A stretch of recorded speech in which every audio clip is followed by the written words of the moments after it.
Good morning, ladies. Good morning. Good morning to everybody that's on today. I'm so happy that we're starting the new year.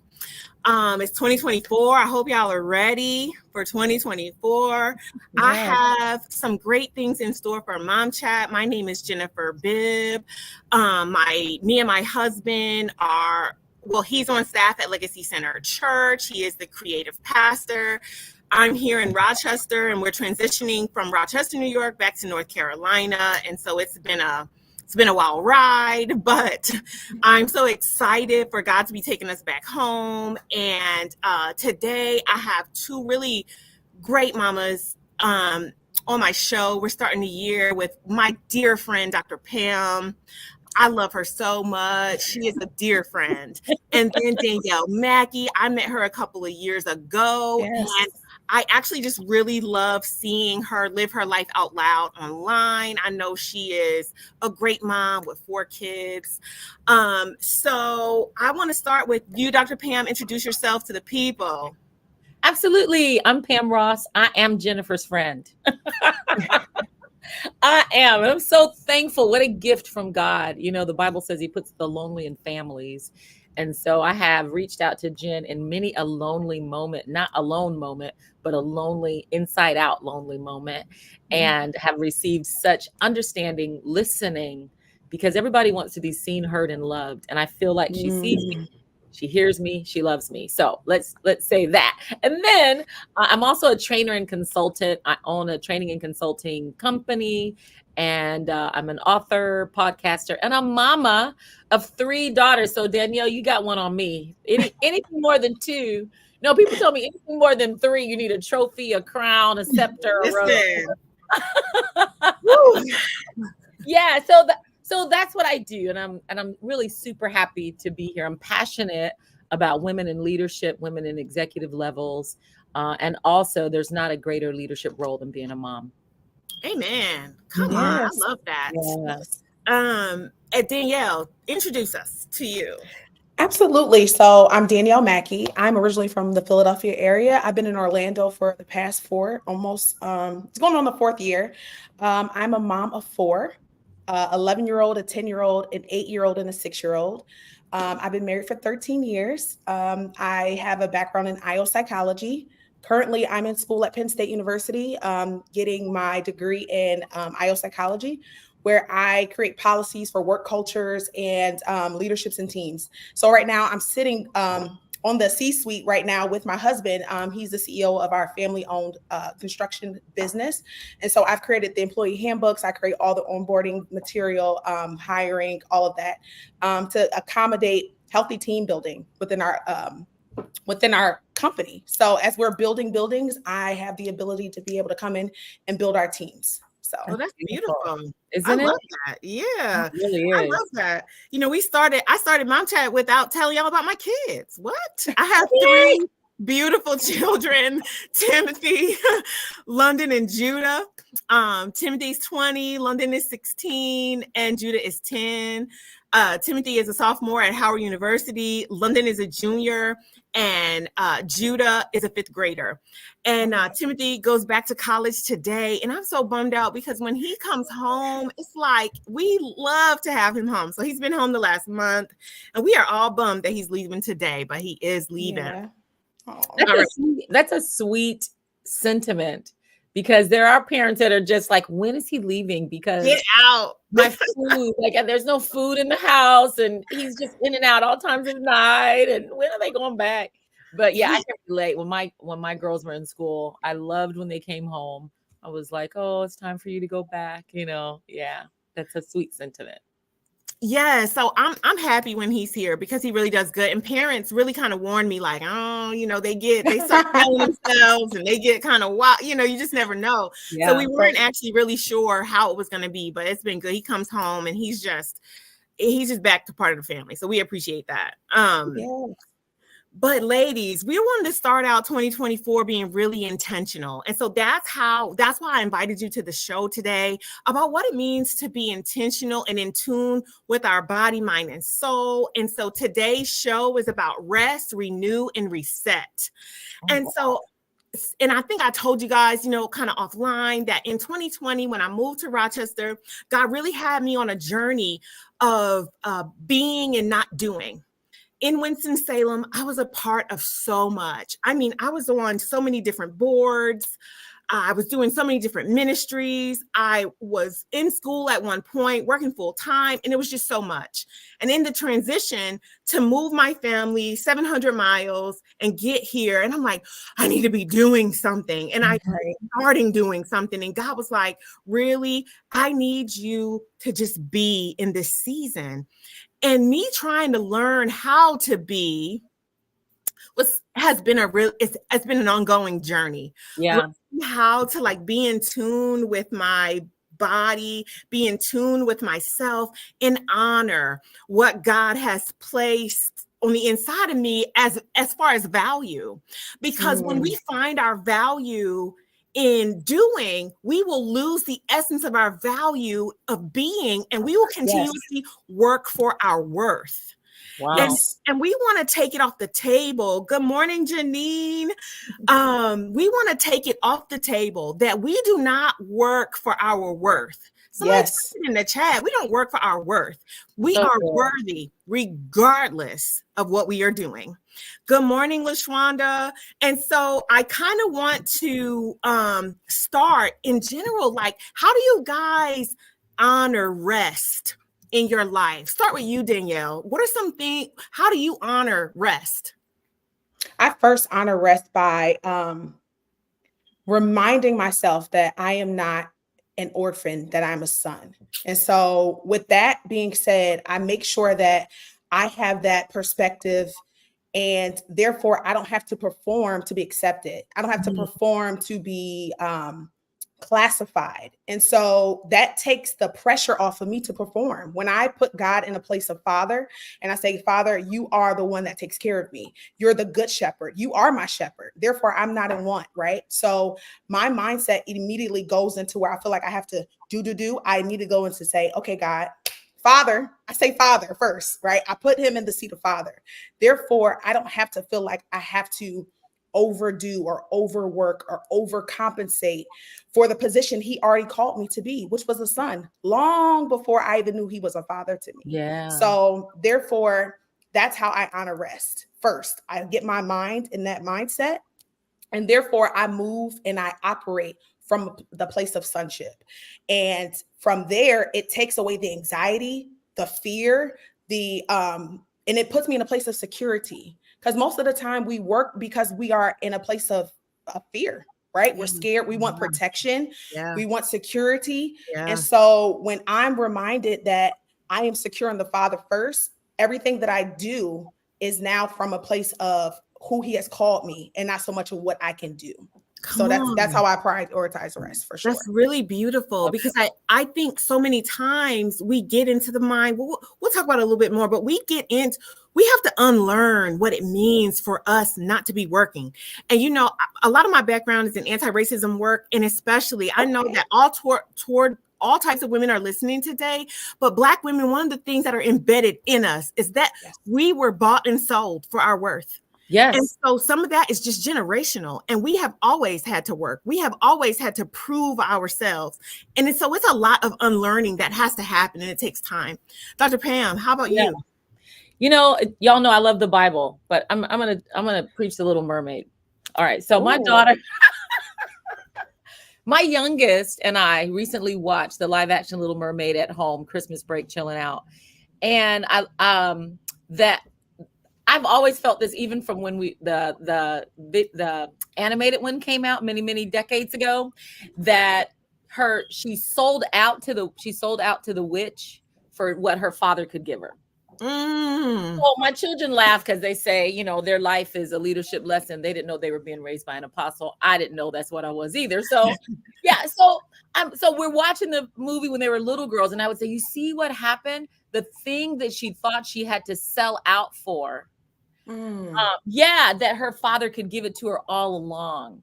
And so we were watching the live action recently, and that whole conversation came up again with Zoe saying to me, Zoe's my youngest, she's 26. And she was saying to me, Mom, I remember when you taught us this after we watched the animated version. And so for me, that led to us having this whole conversation about the promises of God.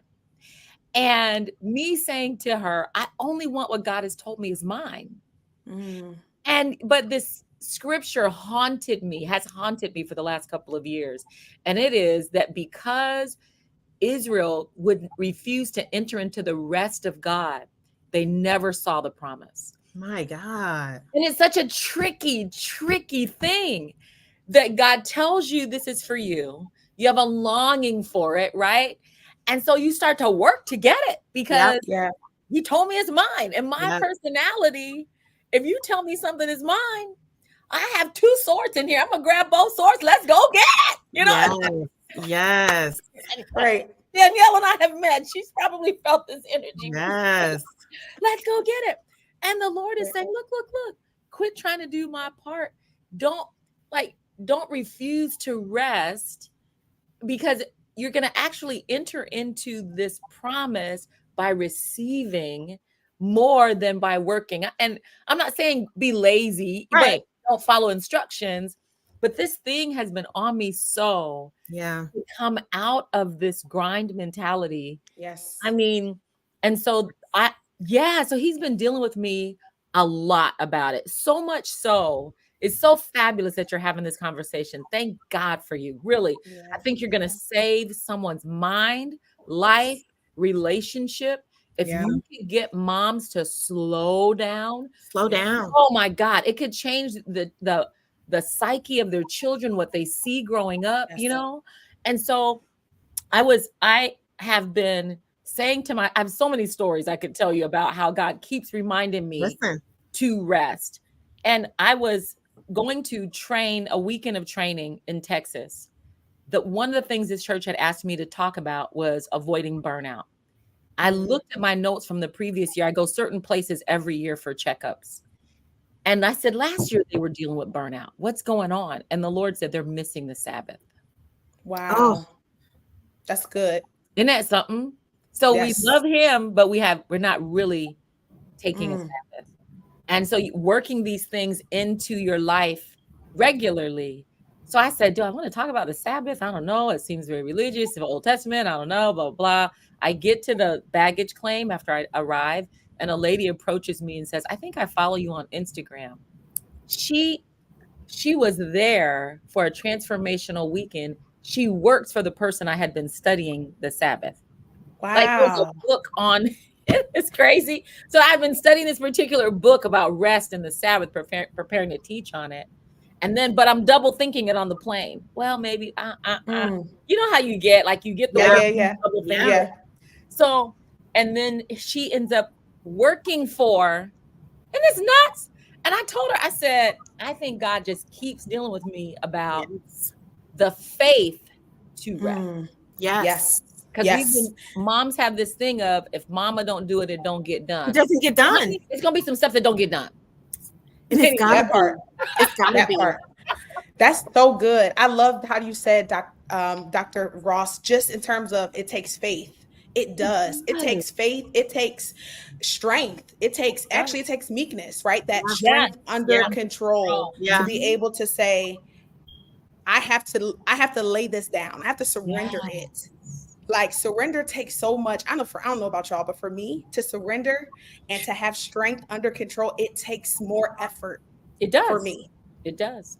Because you have to have faith. You have to believe, you know what? It's going to work out. There you go. Even if I'm not working it. Even if I'm not working it, ma'am. Exactly.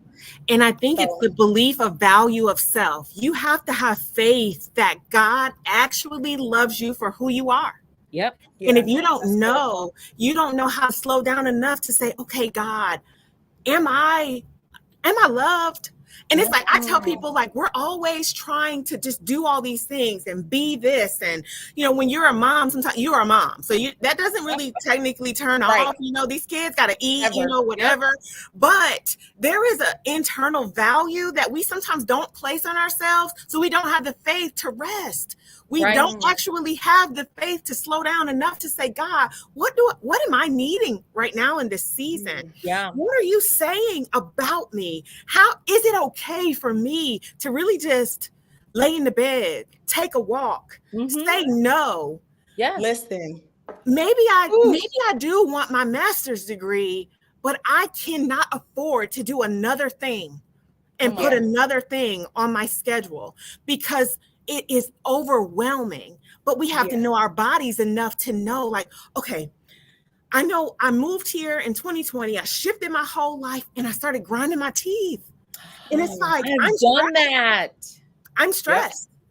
And it's like, you know, they say that this is the generation, or we are at a society where people's anxiety is at an all-time high. Oh, sure. Yes. Now, you know, anti-racism tells me that this is just probably the first time they've ever taken like a real count of that. Because I guarantee you, that's true. that you could have went back and found the stress, you know. But here we are. If you were looking for it, honey, it was there. Listen, that part. Listen, but it's like, but we live in a high-paced society. Yes. We live in a hustle and bustle culture. We live with boss moms. We live with, you better be, you get money, you do it, you sleep and you die, you know?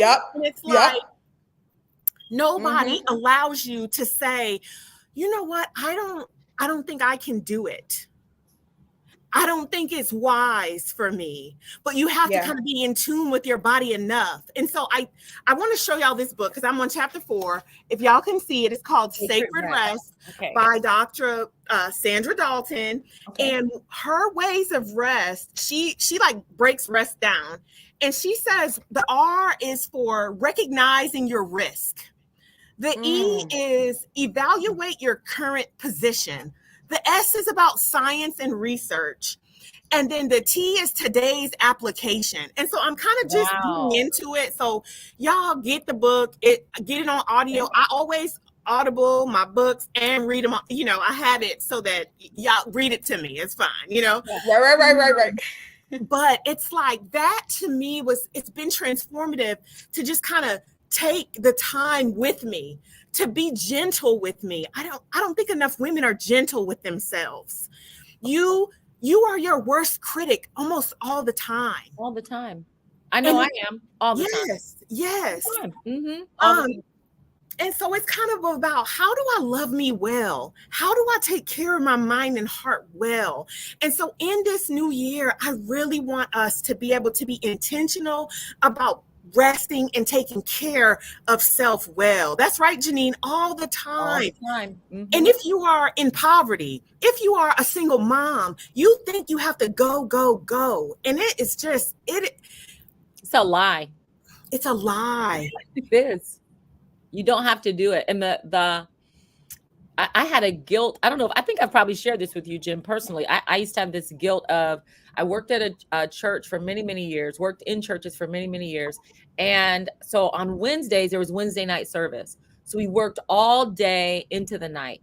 And so what I would go to work, we could go in a little bit later that day since we had a long night. And so I would try to get the house clean, the laundry done, and prepare a meal so that when my children got home, they could have a home cooked meal. Many days I just missed it. I just ran out of time, ran out of energy, got a shower, get dressed, be in the office at the right time. So I had a house account with a local pizza parlor. They knew me. I knew them. The owner went to the church. So I would call them and schedule pizza and salad to be delivered.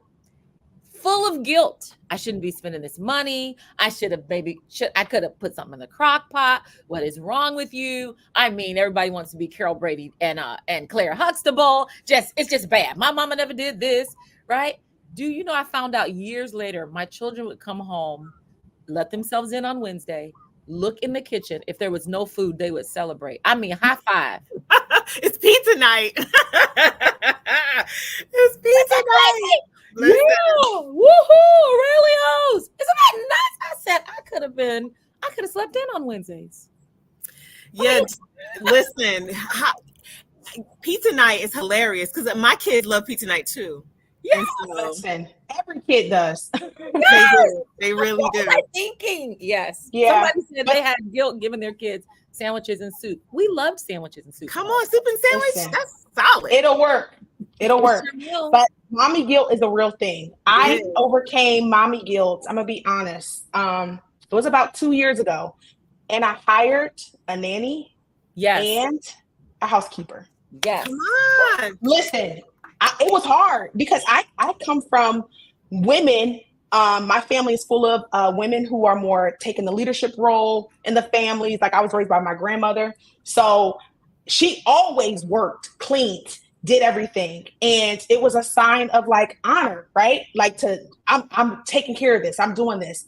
So when I got older, I always felt like, oh no, ain't nobody coming in my house and cleaning nothing, and no one's going to watch my kids. Those are my babies.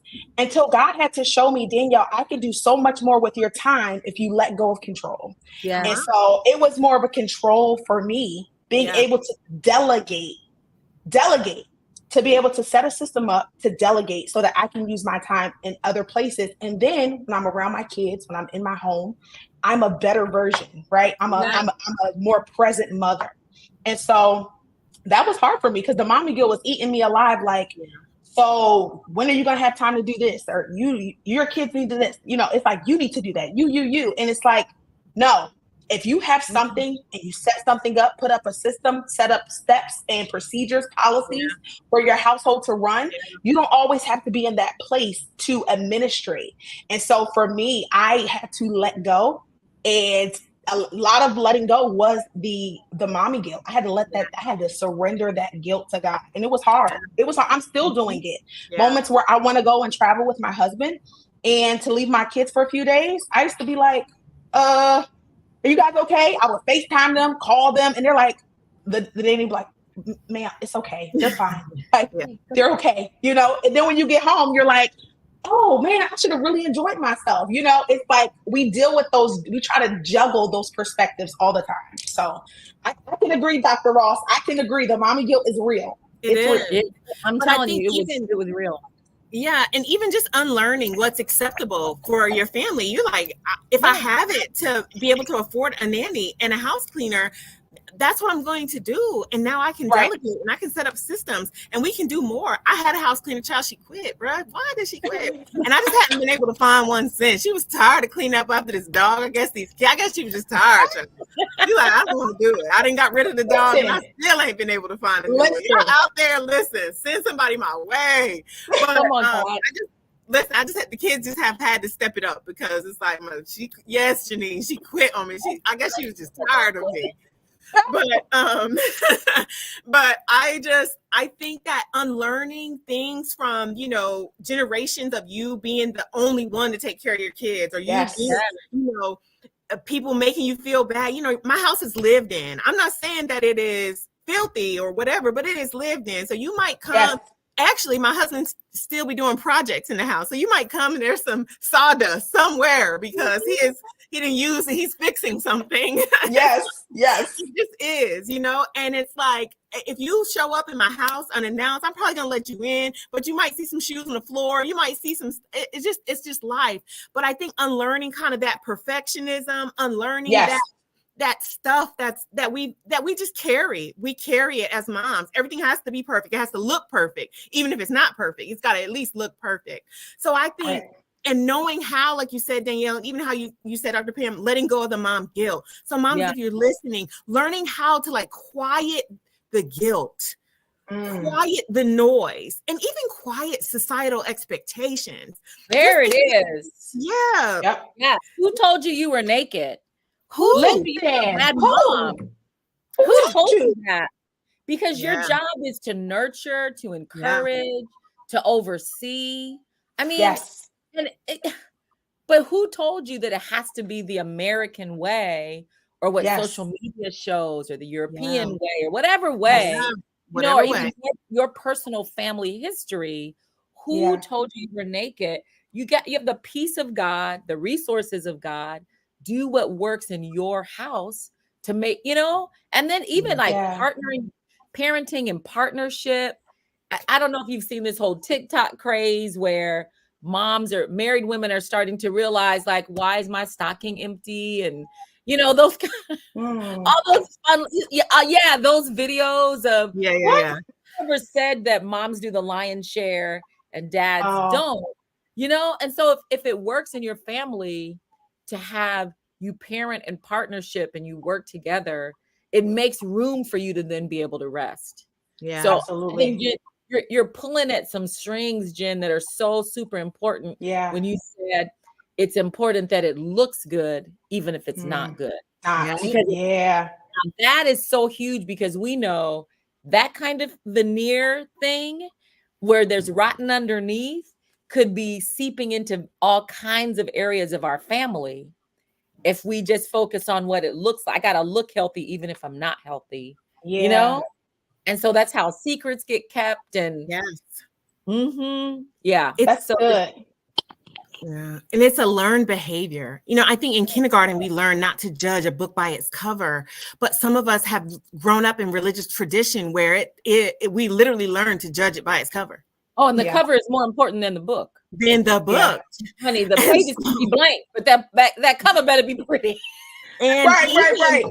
And even society wants the church to be, worldly people want the church to be judged by their looks. So we like, you're supposed to be a pastor. You know, yes. I thought I was. Yeah. You don't even go to church. I thought I was a pastor. How you know what I got going on? But it's the same, you know. So then if you see a mom kind of step outside of the norm of mom, it's like, you're somebody's mama. Yes, like, we saw that. I know somebody's mama. Yes, we did. We definitely saw that. And we saw what happened as a result of it. The whole thing unraveled. Yep. Because the reality was it was a whole veneer. Yes. And he was like, how dare you not keep up the veneer? How dare you not keep up the veneer? And so one of the things that I think authenticity breeds is a breakdown of this normative look. Yes. Yes. I am not your typical pastor, right? And so it's like, it's what you, I mean, and people may or may not know this about me, but it's why I used to go into strip club and do strip club ministry. Why? Because that's what normal pastors' wives do, but I did it because Jesus was there for those girls, and that's why I did that. And so it's like, if you see my car there, if you see me walking in there, yes, I'm Pastor Jen Bibb, and I just walked into the nightclub. Come on. Yes. But I love it. Why? You know, and it's like, I am a pastor everywhere I go, and it's why even at work, they're like, they respect me as a pastor, not because I announced it, but because it's who I am. Yeah. They know me without knowing that I'm a pastor. They knew it. And so they're like, amen. Now they like, amen. Let God work, you know, at work. It's like, if you break down the idea of people's expectations of you and you allow yourself to just be, people will begin to know you and gravitate towards what you actually house. Yeah. You don't have to keep lying about who you are. And then when people come to you, they get to experience you in a way that's like, oh, you actually are who I thought you were. Not the other way around. Because just because I thought you was Dr. Pam Ross, and now I get to you, or I thought you was Danielle, you know, Mackie, this, that, or third, and I get to you, and I'm like, whoa, I don't want nothing to do with that. Once I finally get to know you, I don't want to know you, but see who you are even from a distance. So then people aren't shocked when they get up close. Yes, listen, that is so true. So true. So I think just kind of learning how to unpack your life from beliefs and from what people have maybe placed on you, and learning how to like really invest in internal work will really help you rest. I love it. And that unpacking is so important, because if you don't unpack it first, you'll treat it like a New Year's resolution. You know, you'll say you're going to do it, and then you'll give it up. You know, this really is my time to go for my walk by myself. But okay, you know, if you don't unpack all those reasons why you need to do it and why it's okay to do it, you won't defend it. You won't. Nope. And so good. As we move into like what reset looks like, because I think we've talked a lot about this rest piece and knowing that sleep and, like sleep is a byproduct of rest, but not actual rest. Actual rest, right? And so I'm like, oh, okay. Now, if you realize that you have been unrested for all of 2023, and even for some, it's been the last several years, you have been struggling because we're like pre-pandemic and post-pandemic society. Yeah. Like 2019 was something, and now it's everything else after that. It's like, oh, it's post-pandemic, or there's a whole different life that's still going to be breaking down for the next. We probably will see the fallout of the pandemic, even though people are like, don't blame the pandemic. It's like, y'all, what it did to people, we're going to be seeing the fallout for years. Yeah. And so I want to kind of us to transition into what it means to like reset yourself. And so now once you realize, I've been unrested. My mind has been trapped. My body has been not taken care of. I didn't even realize I had value. What does resetting look like? And so I kind of want to talk about what does it look like to what would you tell any of these mamas out here, Danielle, to reset themselves? I would say reset for me, it's boundaries. I see fences. I see new set of rules, regulations, policies. That's just how my brain is kind of wired, right? So just because we are making that decision to become more aware of what we realized wasn't working for us, to reset means, okay, now I have to set boundaries with myself and also boundaries with others, right? How did I get here? How did I get to burnout? How did I get to that mindset?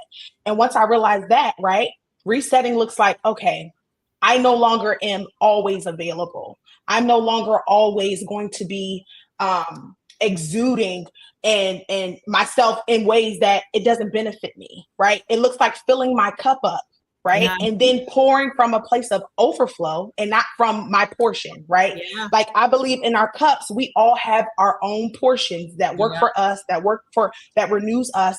But then we should be operating out of a place of overflow, right? So out of overflow, I'm able to give to you. I'm able to give to my family. I'm able to give to, my business or whatever. But if we're not filling up our own cup, and that takes boundaries. It takes, hey, I'm taking about an hour to go, pray and meditate, right? I'm about to take an hour to go to the gym for me, right? Phone on D&D, do not disturb. It's on focus mode. I am unavailable. And whatever I need to handle, it can wait until this gym session is done, or it can wait until after I go get a massage, or after I, get some time to journal. It's about boundaries for me. So that's what I think about resetting is now setting up boundaries, setting up fences, not walls, but fences, right? To be able to have your own space without feeling a sense of guilt. So I think about boundaries. I love that. Dr. Pam? I love it. I think the idea of reset is understanding what I really need. Like, so when I realize, man, I haven't been resting, and then you decide this is what I really need because this is who I am. And you said something earlier about honor and honoring who you are, how you're wired, recognizing what you need, even if what you need is different from what someone else needs. Yeah. And then like Danielle said, she said it so beautifully, putting these boundaries in place, creating a system, and then being courageous enough to communicate that. Saying, hey, this is what I need in this time right now. I know laziness is sinful. So I didn't say lazy, but I said laid back. I told my children, I told everyone in the house, hey, I believe I need this year a laid back Christmas. I'm not up and down ladders this year. I'm not, it's just not going to look like it has looked before. I'm not going to cook a big meal this year. I just felt like, I need a laid back for some reason. I don't know why. And I didn't question it, but I just felt like this is what I need. And I was able to communicate it. And I argued, kind of wrestled a little bit with the Lord but God, it's Christmas. When I tell you, everybody was so down for it. I sent my mother to Florida. She's a Christmas addict. So I told my brother, y'all do all of that for her. Like she's the mom. She's become the youngest, but y'all do all that for her. But I think the resetting, and not just for a season, but resetting your life. Resetting your life. This is what I need. And this is how often to be able to say, I need an hour every morning before I communicate with anybody. Yes. Yes. Yes. This is what I need, and be concrete about it, and then communicate with people. Don't blame others for not giving it to you because you didn't ask for it. Y'all been, Yeah. I realize y'all kids been stressing me, and they're like, Mommy, what did we do? Right. Right. Don't beat them up. Just say, Mommy is a person, Yeah. I need this. I need these things in my life. Communicate, work in partnership. Everything rises on leadership. Work in partnership. Let people know, hey, this is what I need, and this is what I'm going to be doing. And then enforce it. And just like you said, we teach people how to treat us, honestly. We do. Yeah, and we so do. if That's we true. teach our kids that no matter what's going on, there's some things like no matter what, Mommy will drop whatever I need to do to come and get you. But at the same time, it's like, I'm retreating to my room at 8 o'clock. I'm about to lay in the bed. Don't even come in here right now. Like I need my time, Yeah. And I think that being able to be okay with that, being able to set that boundary. And sometimes, like, funny, Danielle, like, boundaries was in my renew, but I love it at reset, because in order for you to know how to create boundaries, sometimes you actually need some therapy to learn what a boundary looks like for you. What it even looks like for you. What it even looks like. What went on? How many times have people crossed boundaries that you didn't even know you needed? So you never set them up because you didn't know that they were important. You didn't take value of yourself. And so now it's like these last years have just really ruffled your whole life. And it's like, you got to come down off of this high, this anxiety high, this life high, this need to do. In order to do that, you kind of need, that's why people wear them shirts, Jesus in therapy. We need both. Yes, because we're addicted to cortisol and don't know we are. Yes. We miss the chaos when the chaos. Yeah, the chaos is gone and we're like, oh, I just don't know what to do with myself. You know why? You got a cortisol addiction, man. Yes, maybe. And it's high cortisol levels. Yes, because peace is normal. The kingdom is peace. Peace is normal. Peace is normal. If a peaceful state on the inside out, my therapist friend has taught me, if you can't find that, something's off. This isn't. It's not normal to always be zoom, zoom, zoom, zoom, zoom. You got to have those. Like, being at a level of peace should be our normal. And if it's not your normal, you're valuable enough and you're worthy to find it. Yes. Taking the time to say, I am actually not at peace. Yeah. I don't know what's going on with me, but I'm going to take the time to figure it out. And so I don't care if it takes you the next 3 years to find peace. Do it. Take it. Take the time to find peace. Yeah. Yes. And when you reset yourself, when you're like, okay, I do need a therapist. Take your time to find a good one. Yes. When you are resetting yourself, you're like, okay, so she said, I need Jesus and a therapist. Take your time to find a place of worship that brings you solid teaching, solid, things that would bring you peace.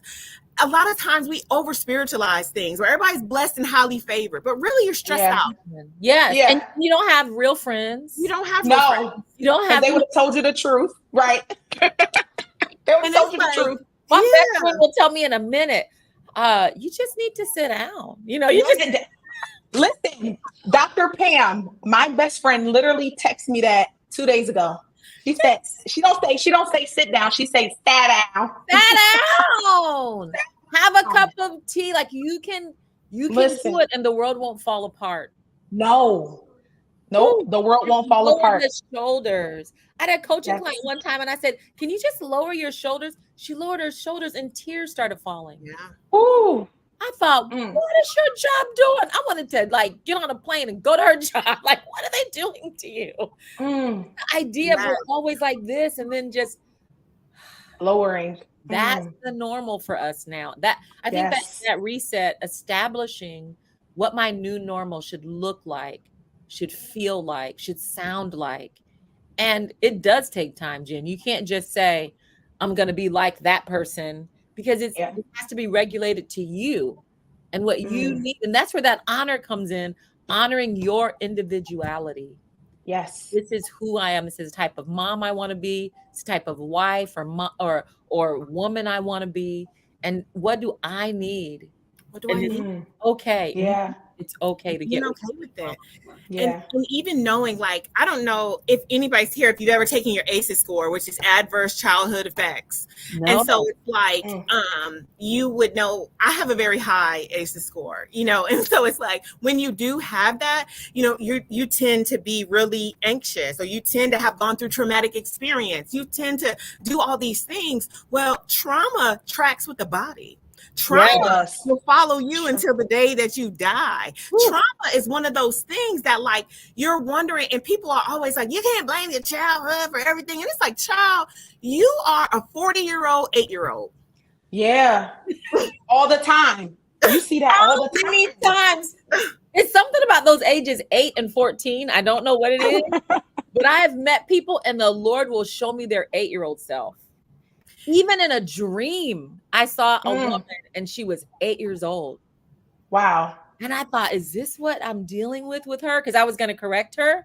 And the Lord said, be very careful. You're not talking to a grown woman. You're not. When you go to correct her, you're going to be talking to an 8-year-old girl. So don't go in and give her this correction like she's a grown woman. And why are you acting this way? Because she's going to give you the what? Like, but they are all the deflecting. It is something about those ages. And if, my God. Wow. Well, it's like, I think if you experience trauma between the ages of, I think, 8 and 9, you actually don't move past it. And so it's like you do grow up chronologically, but mentally you don't move past it. You're still there. You're still arrested there. Development. Yeah, they call that arrested development. And I think it's like honoring that part of you. And I have people, and it's like when I counsel with people, and I do very therapeutic coaching. And so it's like, the point of that is I'm not just listening to you so that you can just dump in. It's like I'm listening, but then I'm taking it in and giving you steps to get yourself out. Yes. Yeah. That's a difference between therapy and kind of coaching. Yeah. Sometimes a therapist just is there to listen and take it in, and you to have a, kind of a dumping ground. But therapeutic kind of coaching is when you have actually steps, and we're going to go backwards. We're not going to start at your marriage as to why you're so unhappy. We need to start at your childhood. Your husband typically, or your boyfriend, or your baby's father, that is not the reason that you're so unhappy. It is prior to that has pushed you to this point to choose that mate. Pick that man to have your children by, to, even the way you react with your kids. And so it's like, and I tell people this all the time, we don't give fathers a break. Okay. We will cut off our father.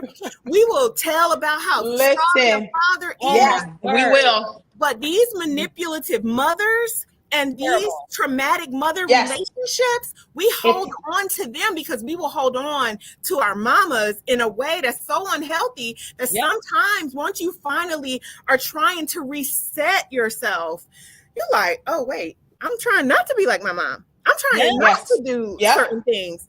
And it stemmed all the way back. And when you honor yourself to be able to say, let me go back.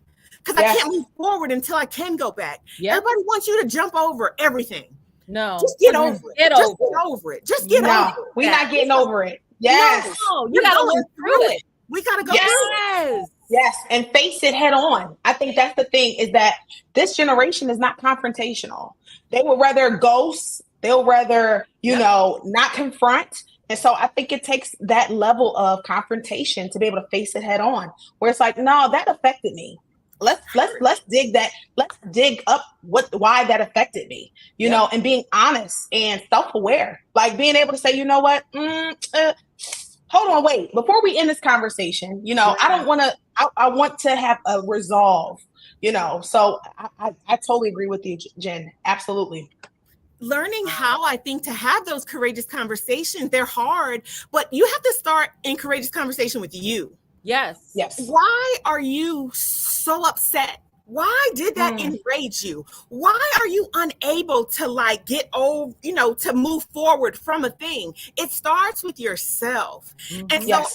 I had to find, so when I moved here, I had a therapist and I had to find a new one. And so I spent 2023 with I spent a lot of time with this lady. I love her. I'm not even gonna tell y'all who she is because it's my girl. You know what I'm saying? But one of the things that really triggers me is gaslighting. Oh, And me too. Sat with me this week and she was like, because I kind of like, when I see injustice, I'm like, well, what we got to do? Yeah. Facts. What we have to do? Yeah. Who we got to go? Who we rolling up on? Where's the fight? And it's like, because gaslighting triggers you. And so she sat with me and she's like, Jen, why are you so triggered by gaslighting? And so then she took me all the way back to all the times that I had relayed to her in her notes that I had been gaslit as a child. Yes. So it triggers me. And it's like learning your triggers is a way to honor your body. It's a way to really That's good. When you learn those triggers, then you're able to create boundaries around them. And I hope my mom is listening because she just came for Christmas for the first time in 4 years. And we had a tumultuous relationship. So I let her come, and then I'm like, there are certain things that I'm like, okay, God, as I'm trying to honor myself in our relationship, there are certain things that she will do or say that really trigger me.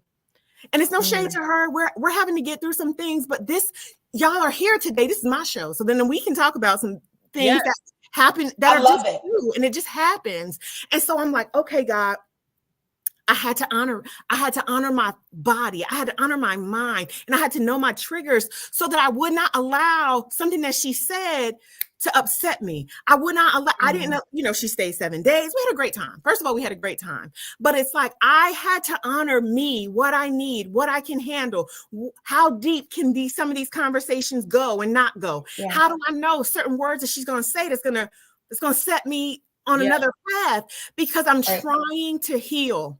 And so I'm trying to give honor to the relationship to heal. Period. I'm just trying to take the time to do it. And I'm worthy of that. And really, so is she. Yeah. Yeah. I think it's remarkable, Jen, that when you said, I'm trying to heal. And when we think about even in our physical body, if you're trying to heal from something, your range of activity is limited. Yes. And so if you're healing emotionally or spiritually, it's like the range of stretching or weight, that things you can take emotionally, you should limit. And that's what a boundary is. Yes. I won't argue with certain folks. I'm not going to do, because I'm healing from this. Yes. Right. Once I'm healed from it, I'm not going to go back and re-injure. I'm not going to go back and re-injure myself mentally, emotionally, psychologically. Someone recently came back into my life and they were in the course of celebrating an accomplishment. So they were reaching back to people that had known them over the last 17 some years. So I was excited to, okay, great. You're celebrating. I'm happy to be a part of that celebration. And then it was a follow-up. Can you come and do this? So I came and did that. You see where it's going, right? And then she'll be like, basically never an ask. Never a will you? Will this benefit you? Would you like to?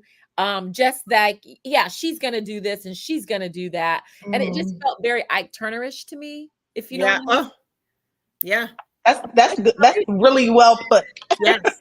Yes. Danielle, thank you. You helping me. Like, don't open your mouth. You said you said what you said. You said what you said. Stand on business. Ain't for these kids. You stood on business. To me, and I've been in that before, where someone else sees your value more than you do. Yep. And and of course, the grace on your life is for others. Absolutely. But when you feel like you are being cranked. Yeah. And you don't even have the full words of it, but the feeling. Yep. Yes. That's it. And so sometimes because we don't have the words, then you invalidate the feeling. Yeah. Yeah. Doctor. Yeah. Lord Jesus. Lord Jesus. Oh my gosh. You feel like something about this ain't right. Yep. And so you just kind of, okay, all right, you're polite, you're honorable. Yep. And then you just say, no, No. I can't. Mm-hmm. And I think that for me is a part of a reset. Yep. To say, I'm no longer going to override when peace isn't there, when I know this is not. Yeah. I'm not saying you're wicked. I'm not saying it. I'm just saying, No. this isn't not. No. Yeah. I was reading in my book last night, and one of the things that she said was, when we're little girls and when we're little boys, they teach us, no, don't cry. It's okay. You are okay. And that almost teaches you how to like invalidate what your body is your feelings. Override it. Yeah. And so you kind of learned all the time to like override. And one of the things that my therapist, for instance, because I'm always like, it's fine. She's like, well, what if it's not fine? What if it's not? You know, what if it's not fine? Honor yourself to say it's not fine. And where this comes from, even everything is fine, is because we live in a society that makes you feel bad for being a victim. Being a victim is a fact. It's not a, you know, and so people like, oh, victim mentality is a word I hate. So if you're listening to me, I hate the word victim mentality. I'm so happy to hear you say that. I hate it. I hate it. I'm a slur. Come on, because if you've been a victim of something, I personally was a victim of sexual assault. You know, I was a victim of child molestation. And it's like, that was not my fault. Right. So now me acting out because of it, and it's like, and then I just can't even recognize what was done to me, is so unfair to me. Yep. Yes. And so it's unfair. It doesn't honor my body. It doesn't honor what was done to me. And so many of you listening have been quieted because people have hushed you over and over and over. So you don't know how to even speak facts about you. You're like, I'm a victor. And it's like, a victor of what? I am victorious. It's like, you can't face it. How you going to overcome it?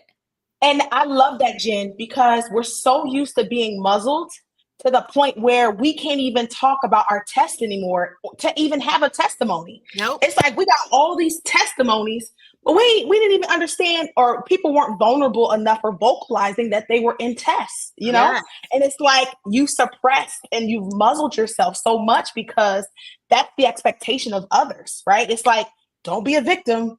Don't let people know you're going through this. And then it's like, when it's time for you to speak up, people looking like, what? We have to process two things. We have to process the fact that you didn't say nothing. Then we also have to process the fact that you went through that. Yep. And so sometimes it's a lot for people to take in, because it's like, wait, what?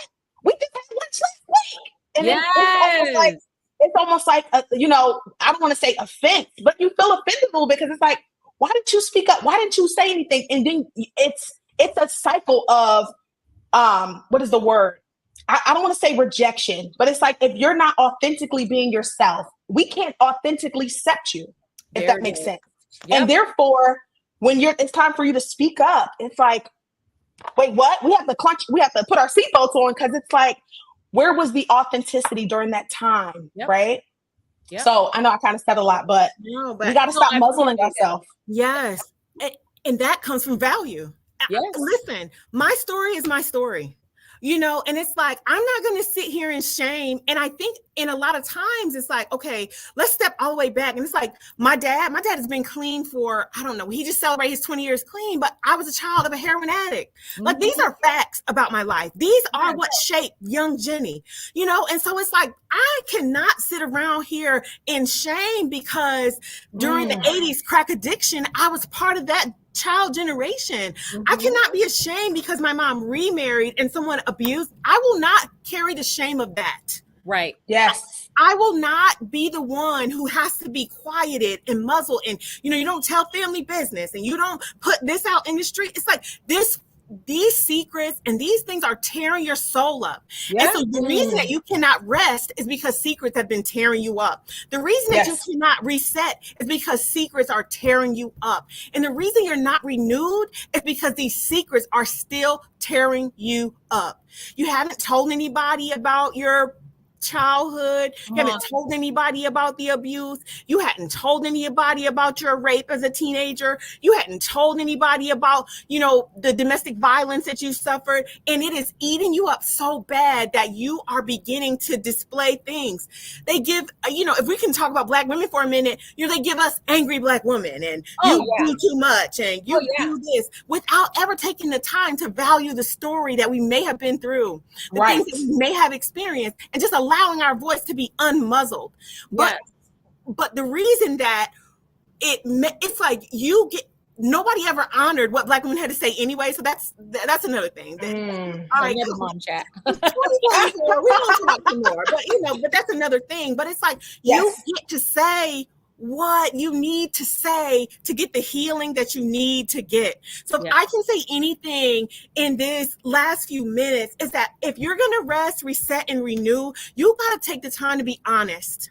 You have to recycle back and realize that you go all the way back and realize that you are worthy, and you've been worthy since the moment you took breath into this life. God breathed life into us to allow us the time to be our story. It's like, I think your story matters. And it's so important that every part, even the painful parts, the good parts, someone told my husband, or, they're like, y'all are like, your family's like a Hallmark movie. I'm like, but it used to be like Nightmare on Elm Street. Feel bad. It was like Freddy Krueger and Jason around here. What in the world? This was bad. It gives people hope that are living on Elm Street. Correct. Listen, if you don't tell your story, how are people going to get hope that are living their story? They're going to feel like they have to fake it. Like Danielle, they're going to feel like they can't be real. Yes. Yep. Mm-hmm. This conversation has been so rich, and I hope people have really. It was so good. And so what I want to be able to do is kind of end it with, I want you guys to give these moms a way to renew this year. So Dr. Pam, I'll start with you. Absolutely. A way to renew this year. Well, I think that if you slow down and rest, and then you recognize, hey, I've got to reset some boundaries. I got to reset the way I'm doing my life, and recognizing, hey, this is what I need. I actually ask people to, first of all, reconnect with God, rest with God, reset even with God. But if you're going to renew your commitment to honor yourself. Yes. Recognize that you are the very idea of God. Oh, idea of God. You're the very idea of God. That's Before he formed you, he knew you, he had an idea of you. And it wasn't that you're the workhorse. It wasn't that you are simply what you produce. And so begin to just reconnect with him and recognize that this is your life. Don't put off, I'm going to rest, I'm going to renew, and after I accomplish, et cetera, et cetera. Right. Today is your life. So find a way every single day to have moments of peace and get what you can. If you got 5 kids running around, get the 10 minutes you can, the 30 minutes you can. Maybe you can't take 2 hours or whatever, but make it a commitment. And what that's going to do in those small steps is grow your awareness of who you are. Amen. On whatever you've got to do, just create that moment for you every single day. Yeah. I love that. Love that. Create a moment every single day. That's for you. That's for you. Mm-hmm. I would definitely say, in terms of just renewing and resetting yourself, like Dr. Pam said it so beautifully, like take the moment to blend, what you believe about yourself and what God believes about yourself, and act that out every day. Yeah. Like it takes first a mindset change, and then to actually believe it, put it into action. And so I would definitely admonish any mom to be able to say, you know what? I'm restarting. I'm giving yourself permission to. And I think that's the other thing, is give yourself permission. Stop looking for permission from everywhere else to be able to do what you need to do. Give yourself the permission and act on it. God has already given you the permission, like Dr. Ross said, in terms of you're the idea of him. The fact that you're already in existence gives you permission to be able to do what he has called you to do and to operate in that idea he always had of you. So That's what I would say. I love that. Listen, this was such a rich conversation. And if you're a mama out there today, take this time to really evaluate what it is that you need. Honor yourself and your body to say, I need to slow down long enough to see what is wrong with me. And there are many times that you can't rest, you can't reset, and you can't renew because you don't even know what's going on with you. And so then that means, listen, go to the doctor. Check your blood pressure, check your cholesterol levels, see some of the things that you need, check the temperature on what's really going on with you all the way around. And so it's like, if you can do that, then you can begin to really dissect this thing called life, and you can live it, and you can live it more abundantly. Yeah, absolutely. Yes, so I'm so glad you guys came on with me today. I'm so glad for anybody listening. Kenya, if anybody has questions real quick, we can take them, but we're out of time now. But I'll stay on a few more minutes if you have questions. Kenya said, create a moment for me, restarting, giving myself permission. Yes, mama, because we're worth it. And I think I had to, molestation, like it immediately strips you of value, and so you have no value of self. And it's like, I just had to pour in like daily. And I talked about this even when I started the show last year, about what it means to like look in the mirror every day. I did it. I haven't done it lately, but I did it every day for like a solid, months. Like, you're good. Your body is good. You are worthy. You matter. Yes. And it's like every time I've ever felt like my reset, my automatic is like, you're trash. You know what I'm saying? It's like the automatic thought about you is like, I'm not even good enough. I'm not worthy. I don't matter. And it's like being able to kind of like, you got to unlearn that. Yes, you do. Yes, you do. The trauma taught it to you, but that is not what's true about you. It's a lie. That's taking the time to unlearn it. Kenya said she feels so bad for taking moments for herself sometime. That's something you got to unlearn. Yeah. Yep. Because that's a learned thing. It's like, no, you don't. You it's a value statement. Yes. I shouldn't be sitting quietly having my little lunch while the kids are doing whatever. I should be doing what? What is it that you should be doing that's more important than this right now? What is it? What is it? And we're thinking, but there's laundry to be done. There's going to be laundry. You can wash them clothes. Guess what? 2 weeks, you're going to fold that same shirt. You are. Yep. That is so good.